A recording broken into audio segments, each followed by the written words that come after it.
Bossing, naghanap pa kayo ng driver? Anong ginagawa nila Baldo rito? Baka malantakan natin to, Bruno. Ano kaya yung sinasabi ni Baldong lalantakan nila? Pinatay nila si Putol. Kinatay nila ang kaibigan natin. Kayong maniniwala sa asong ulol na yan, Jaya. Sarili lang niyang iniisip niya. Maniwala kayo sa akin. Papasok kami sa paraiso at hindi mo kami mapipigilan. Parang nakita ko na siya eh. Nakita niyo po si Tatay? Tama! Nakita ko na siya nung hinahanap ko yung aso kong si Putol. Ano, ready na ba kayo? Kayo naman ang sunod na ipapasok namin doon. Papatay nila kayo, Bantay 1. Maniwala kayo sa akin. Papatay nila kayong lahat. Kinakatay nga nila ang mga kabaro natin. Dito, bilisan ninyo. Bilisan niyo! Abulin niyo!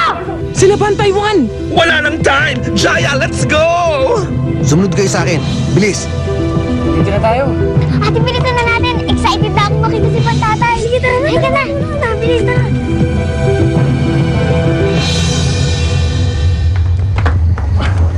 Tao po. Tao po! Tao po.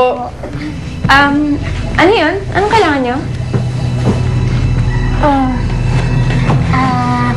May nakapagsabi po kasi sa amin na nandito daw po yung aso namin si Bantay. Bantay? Cute na yellow labrador po siya.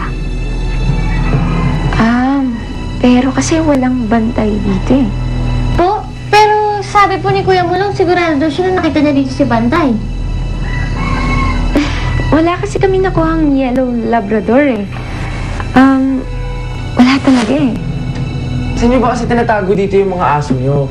Eh kung gusto nyo, kami nalang hahanap kay Bantay. Alam nyo, kahit hanapin nyo dito, wala nga kayong makukuha dito. Wala kayong makikitang bantay. Kaya pwede ba umalis na kayo? Sige na, umalis na kayo. Wala nga dito. Sige na, umalis na kayo. Baka gusto nyo tawagin ko pa yung pulis. Alis!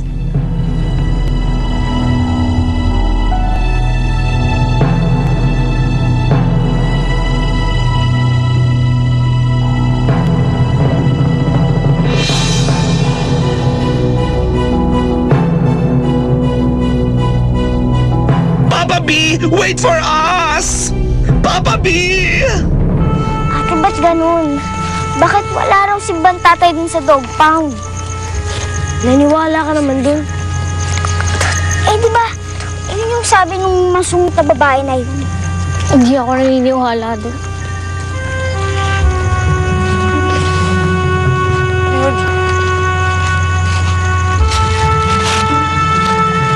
Tug ko na lang pala.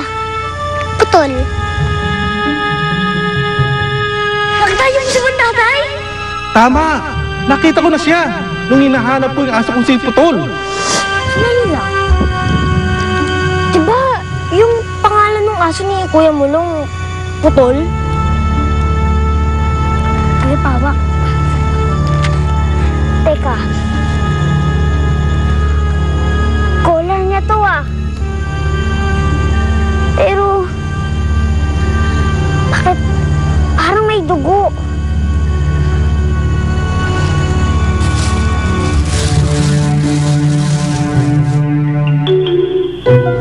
Baldo, buti tinanggap tayo yung driver kahit part-time lang, no?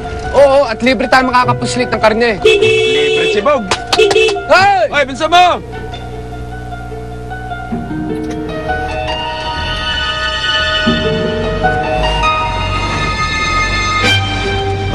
Bukas ba? Ayan. Salamat!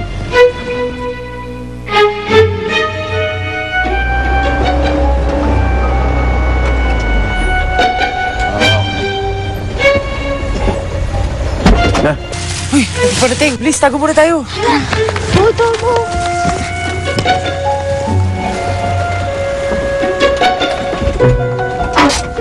Dong!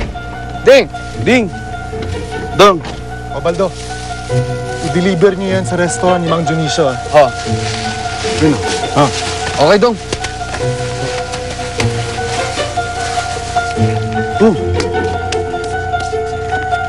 Pili nyo ng dog food to, ha? Paano ko naman maagang pasweldo niyan, ha? Pagkagaling nyo kay Mang Dionisio, bumalik din kayo agad dito, ha? Dong. Sino Tito Ding! Baldo? Siya, tuloy na kami, ha? Tara! Ga!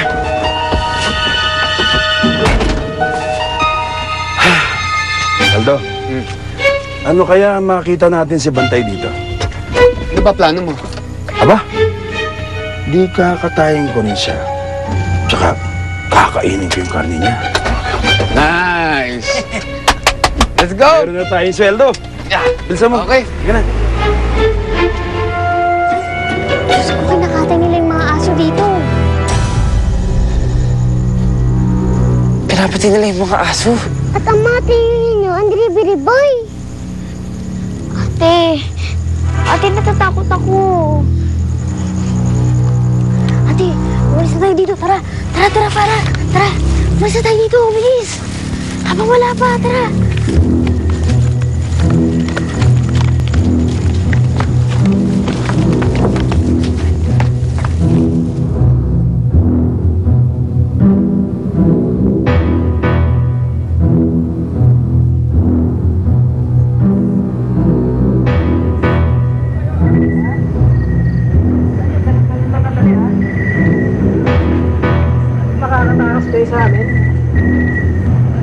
Pasok niyo yan dyan. Hindi ko nagustuhan ang mga pinagagawa niyo, ha? Pinag-iinit niyo ulo ko. At hindi niyo rin magugustuhan kapag nagalit sa inyo si Miss Angel. Grabe palang magalit ang lula mo. Tama si Bantay. Bait-baitan lang ang Angel na yan. Ang titigas kasi ng ulo niyo. Hindi kayo nakikinig. Dapat kasi sumusunod kayo. Kumanda kayo. Mamaya, sabay-sabay kayong papatayin. Walang niya ka. Angel pa man din ang pangalan mo. Pero daig mo pa ang demonyo sa kahayupan.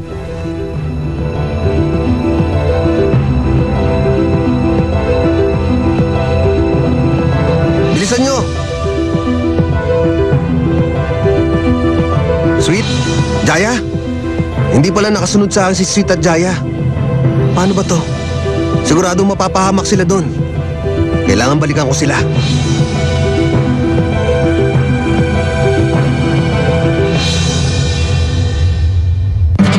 Si Mrs. oh,